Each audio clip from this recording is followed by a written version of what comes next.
আমি খুব আনন্দিত যে অন্তত মমতা ব্যানার্জি আর তৃণমূল ক্ষমতা থেকে উচ্ছেদ হয়েছে। আমি খুব আনন্দিত পার্সোনালি। এর হাতে যদি বাংলা থাকতো, যাই না আগামী দিনে বাংলা যারাতে যাচ্ছে তাদের কিভাবে দেখবো আমরা, কিন্তু যে ছিল তার হাতে বাংলা থাকলে আর দেখতে হতো না। অর্থাৎ হিন্দুরা এখানটায় এক কাট্টায় ভোট করেছে, লক্ষ্য একটা, পরে যা হবে হবে, আগে তৃণমূলকে তারা ঝাড়ে বংশে তৃণমূলকে খেঁজা আগে, তারপর দেখা যাবে। তাই সেটাই হয়েছে, তার শিকার আমরা সবাই হয়েছি। আর শুরুয়াত করেছে এটা মমতা ব্যানার্জি নিজে। আমি বলবো মমতা ব্যানার্জিকে, আগে আপনি হেরেছেন সেটা স্বীকার করুন। আপনি আগে হেরেছেন সেটা স্বীকার করুন ভদ্রভাবে। ক্ষমতার জন্য এত লালায়িত থাকার কোনো কারণ নেই, কারণ বাংলার মানুষ আপনাকে তাড়াতে চেয়েছিল, আপনাকে গদিচ্যুত করতে চেয়েছিল। বাংলার মানুষেরা করেছে, সে যেভাবেই করে করুক, কিন্তু আপনি নেই ক্ষমতায়। এটা বাংলায় কিন্তু সাধারণ মানুষের মধ্যে একটা স্বস্তির নিঃশ্বাস ফেলতে সহযোগিতা করেছে।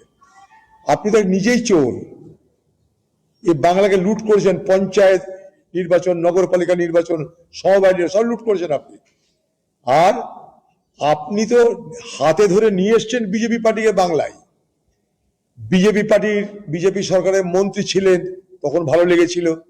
একবার না বারবার মন্ত্রী ছিলেন, তখন ভালো লেগেছিল। বিজেপি পার্টির হাত ধরে তুমি সরকার নিয়ে চলো বাংলায়, আপনি করেছিলেন। নির্বাচনে জোট সঙ্গী করেছিলেন, মনে নাই আপনার? এখন হেরে যাওয়ার পর ভালো লাগছে না কিছু? এই পশ্চিমবঙ্গে কংগ্রেসকে আর বামকে খতম করেছেন আপনি। কংগ্রেসের সহযোগিতায় ক্ষমতা হয়েছিলেন, ক্ষমতা আসার পরের দিন থেকে কংগ্রেসকে খতম করতে নেমেছেন আপনি। রাস্তা পরিষ্কার হয়ে গেছে বিজেপি পার্টির কাছে, সেই পথ ধরে বিজেপি পার্টি ক্ষমতায় আজকে। এটা তো সব মানুষ জানে এটা। তাই আপনি আগে ভদ্রভাবে হার স্বীকার করুন। আপনি হেরেছেন।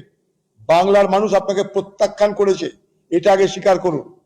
আমিও হেরেছি কিন্তু, এবং হারার পিছনে কারণ একটাই, সেটা হচ্ছে যে এই হিন্দুত্ব, এই গেরুয়া ঝড়ের আক্রমণে এখানে মানুষ কিছু দেখেনি। হিন্দুরা মনে করেছে যে সব হবে পরে, আগে তৃণমূলকে তাড়াও। এই জায়গাটা বিজেপি পার্টি হিন্দুদেরকে বোঝাতে পেরেছে। হিন্দুরা আপনারা দেখছেন বর্তমানসময়.com।